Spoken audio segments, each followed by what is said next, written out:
Okay, so for this presentation, we are going to go over how to do a brake job. Okay, to start off, this is the setup you're going to start off with. That's where you take the wheel and tire off. We're going to mainly focus on the caliper area, which is where the main braking action happens. The rotor, get the cursor up here. The rotor, we'll go over it further into the presentation.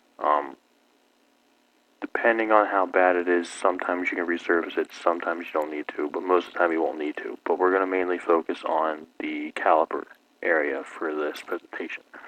So here's the back side of the caliper. It is two 14 or 15 millimeter bolts, depending on your application. You'll loosen those, take those out. Once you take those out, you will pull the caliper apart, which is going to be the portion that contains the piston that presses together the brake pads to the rotor to stop the vehicle. And we're going to take that portion off. And once you take that portion off, you're going to expose the brake pads themselves. Here you'll see, these are some shims just to help them stay sturdy in place, not move around. And these are the backing plates and stuff.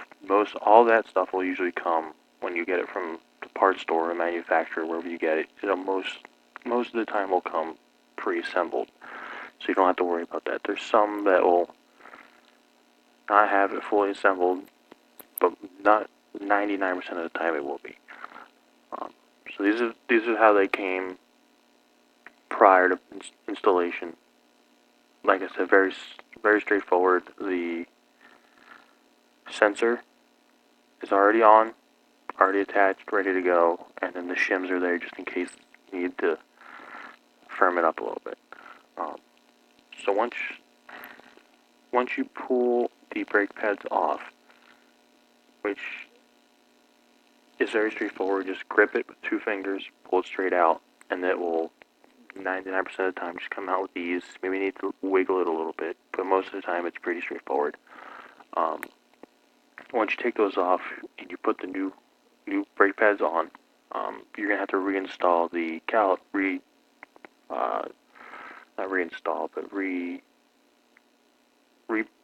basically put back together the caliper.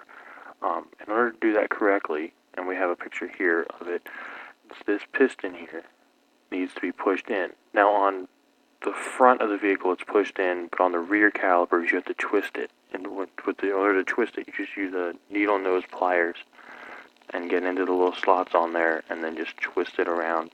And they usually will twist all the way in. But it's important to make sure that you press it in or twist it in to where the piston is flush with the cylinder wall, to make sure it doesn't catch on any of the new brake pads or backing plates or anything, so it goes on there pretty simply. This is the part I was talking about earlier that's optional.